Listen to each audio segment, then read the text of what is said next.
जब जन्म हुआ था तुम्हारा तो क्या था तुम्हारे पास?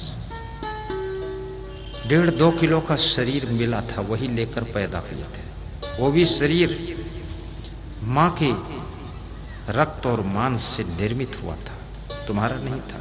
लेकिन 1.5-2 किलो का शरीर लेकर पैदा हुआ। अब वो शरीर भी 60 किलो का हो गया। तो कितने लोगों का शरीर 160 किलो का है। क्या बात, कितना मिला, डेवलपमेंट हुआ। ये कम मिला। फिर थोड़ा बड़े हुए, माँ बाप को पहचानने लगे, माँ बाप मिले, भाई बहन मिले, दादा दादी मिले, परिवार मिला, कुल कुटुंब मिला, फिर धन दौलत जमीन मिली, गाड़ी मिली, फिर शादी हुई, पत्नी मिली और पति मिला।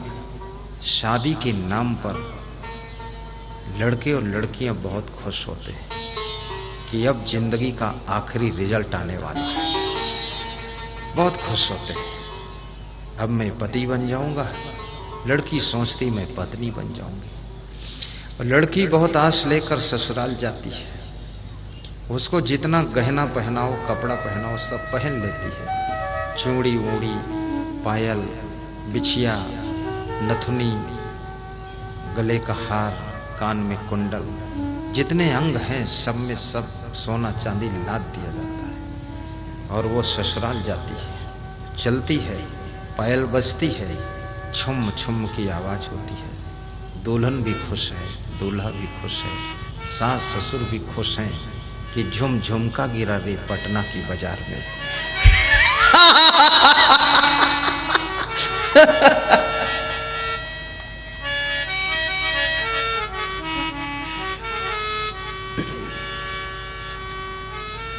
लेकिन ये खुशी, सब चीज तो मिली है, पर ये खुशी धीरे धीरे कम होने लग जाती है। ये खुशी भी बढ़नी चाहिए, खुशी घटनी नहीं चाहिए। खुशी कैसे बढ़ेगी? पति पत्नी, सास बहू, माँ बेटी, सब मिल करके सत्संग सुना करो। परिवार में एक व्यक्ति यदि सत्संग सुनता है, बाकी लोग नहीं सुनते, तो बाकी लोगों की हरकतों के प्रभाव से उस एक व्यक्ति को भी शांति नहीं मिलेगी। क्योंकि जो बाकी लोग हैं वो ऐसी ऐसी हरकत करेंगे, ऐसी ऐसी दिक्कत करेंगे, जिससे वो जो सत्संग सुन रहा है जिंदा तो रहेगा लेकिन शांति से नहीं रहेगा।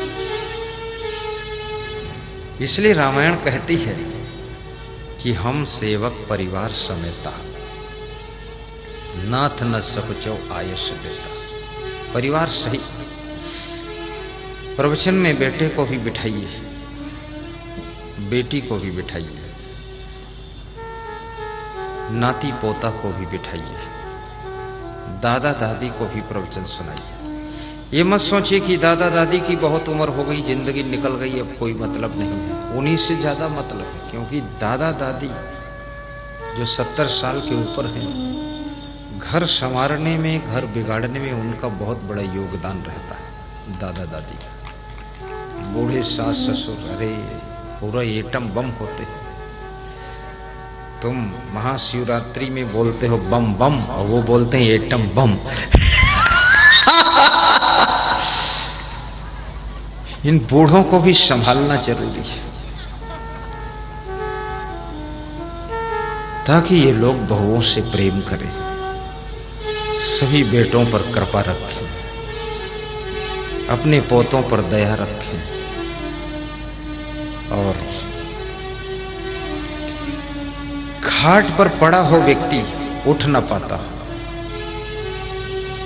उसके कान में ईयरफोन लगाकर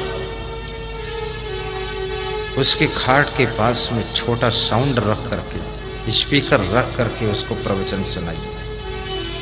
फिर वो खाट पर पड़े पड़े मुस्कुराता रहेगा, क्योंकि प्रवचन से ज्ञान होता है, और ज्ञान से समाधान होता है, और समाधान से मन प्रसन्न होता है। इसलिए बड़े बुजुर्गों को खूब सत्संग सुनना चाहिए। हम सेवक परिवार समेता, नाथ सकल संपदा तुम्हारी। मैं सेवक समेत सुत नारी। इस परिवार को अपना मत मानो। ये धन दौलत, ये दुकान मकान कंपनी फैक्ट्री, इसको अपना मत मानो। स्वयं को ये समझो कि मैं इसका प्रबंधक हूँ, मैनेजर हूँ, मैनेजमेंट अरेंजमेंट करता हूँ। ये सब तो हमारे इष्ट देव का है, मेरा नहीं है। इसको मुझे सही ढंग से संचालित करना है। ये धन भी मेरा नहीं है, धन उन्हीं का है। ये तो उन्होंने मेरी व्यवस्थाओं के लिए दिया है, इसका प्रयोग करूंगा, संभाल कर रखूंगा। धन दारू पीने के लिए नहीं मिला है, ये धन जुआ खेलने के लिए नहीं मिला है, ये टाइम ताश खेलने के लिए नहीं मिला है। कितने 60 साल की उम्र वालों को मैंने ताश खेलते देखा है। ताश खेलते और तमाकू खाते और पास में ही तमाकू की डिबिया रखते और 8-10 बूढ़े बैठते हैं ताश खेल रहे। नवयुवक इनसे क्या शिक्षा लेंगे जब उनके बेटे देखते हैं कि मेरे बाप का ये हाल है। उनकी पत्नी देखती है कि पति देव 60-70 साल के हो गए, अभी ताश के पत्ते ही फेंक रहे। बूढ़ा तो हो गया, फिर इसको अकल कब आएगी। पत्नियां बहुत मर्यादा रखती है, कहती नहीं कुछ, बहुत सहती है, पर कभी कभी जोश आ जाता है तो बोल देती है तुम पक्के मूर्ख हो। तो पति को दुख लग जाता है कि ये बात शुरू में बोलना चाहिए था। तो पत्नी मन मन में सोचती है शुरू में कच्चे मूर्ख थे, अब धीरे धीरे पक्के होने में 60 साल लगे, अभी तक सुधरे ही नहीं।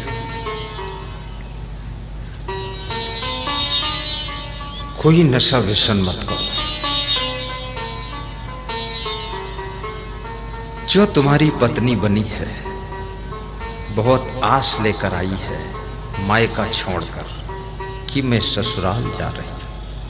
मैंने कई स्त्रियों को देखा, 40 साल उम्र हो गई, 3-4 बच्चों की मां है, फिर भी वे कहती है गुरुदेव सन 2001 में मेरा विवाह हुआ था, शादी हुई थी। उस शादी का दिन याद करती है, विवाह का प्रथम दिन याद करती है। 3-4 बच्चों की मां है और वो दिन याद करके खुश हो जाती है। लेकिन जब वे 20 साल के बाद वाला दिन याद करती है पूरा दुख में डूब जाती है कि कहां फंस गए इस पीड़ा में। गजब हो गया।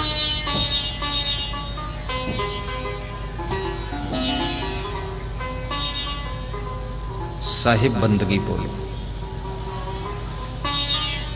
आपकी गलती आपके पूरे परिवार को दुख देती है।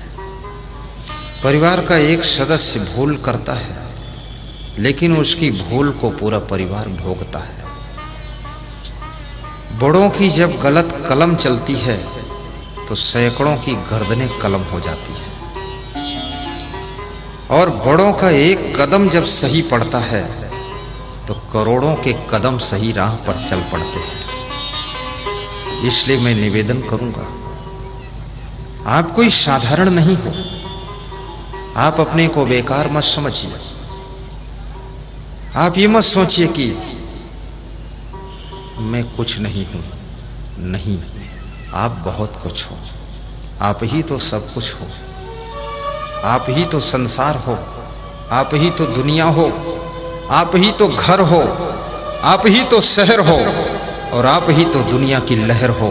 आप क्या नहीं हो, आप संभल जाओगे तो पूरी दुनिया संभल जाएगी, पूरा शहर संभल जाएगा।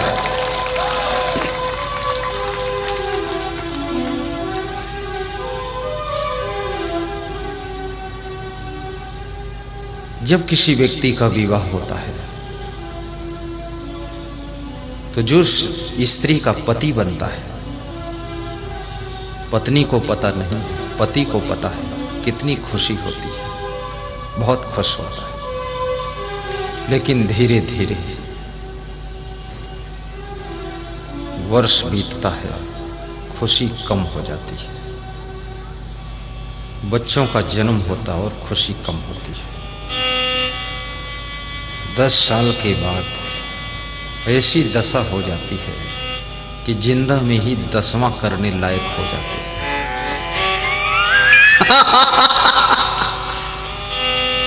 इस बदहाली को प्राप्त हो गए।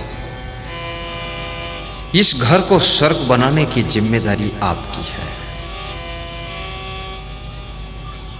ये आपका छोटा सा घर फ्लैट में हो,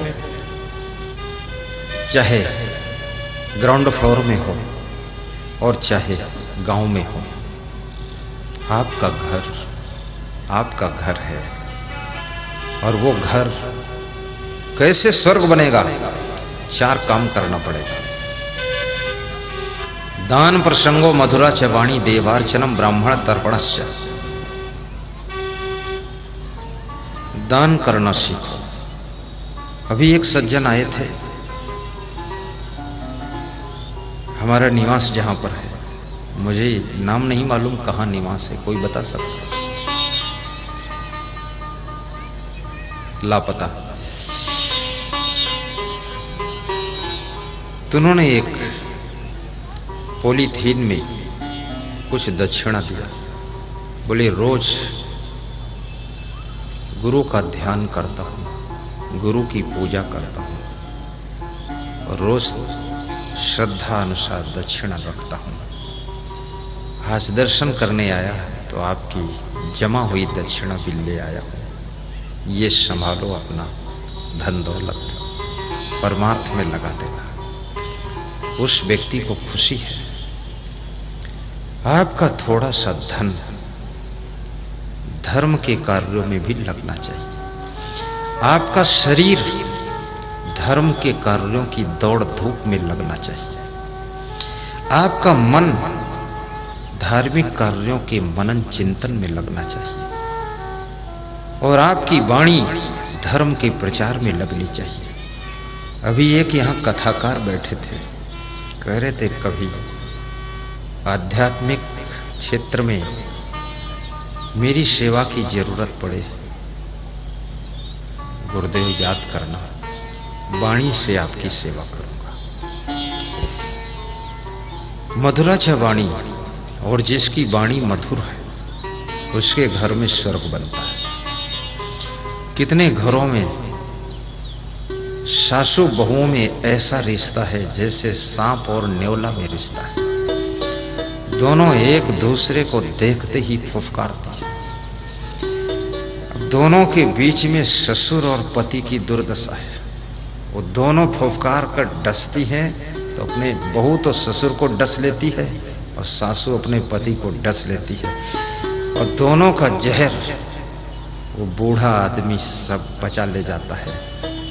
दोनों सोचती हैं सासू बहू कि ये मरता क्यों नहीं है, जरा हमारा विनाशी क्यों। इतना इसको हम लोग कहते सुनते हैं, सब पी जाता है। उसको भी ज्यादा मत सताइए, टेंशन मत दीजिए। टेंशन किसी को यदि देते हो तो इससे बड़ा कोई पाप नहीं है। किसी की जमीन को हड़प लेना, किसी का पैसा लेकर मार देना और किसी की कन्या के विवाह में बाधा डाल देना, किसी के सिस्टर के विवाह में रोक टोक लगा देना। किसी व्यक्ति को यदि आपने टेंशन दिया है तो आपको शांति कभी नहीं मिलेगी। शांति उन्हें मिलती है जो दूसरों को प्रसन्नता बांटते हैं, वे बिना कुछ किए शांत और प्रसन्न रहते हैं। जो दूसरों को टेंशन में ढकेलते हैं वे कभी शांति नहीं पाते।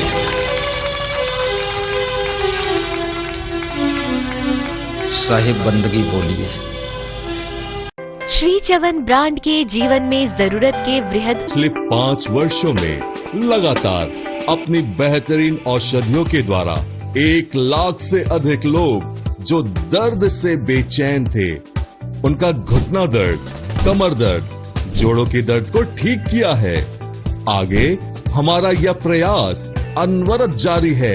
आप बिना किसी ऑपरेशन के अपना घुटना दर्द, कमर दर्द व जोड़ों के दर्द को आयुर्वेद की सर्वश्रेष्ठ औषधियों के द्वारा ठीक किया जा सके।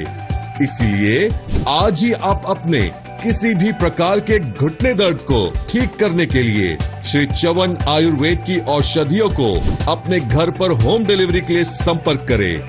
आज ही ऑर्डर करें श्री चवन के अचूक औषधियों को। आप हमसे इन नंबरों पर संपर्क कर सकते हैं 7714599999, 7716755555। श्री चवन आयुर्वेद।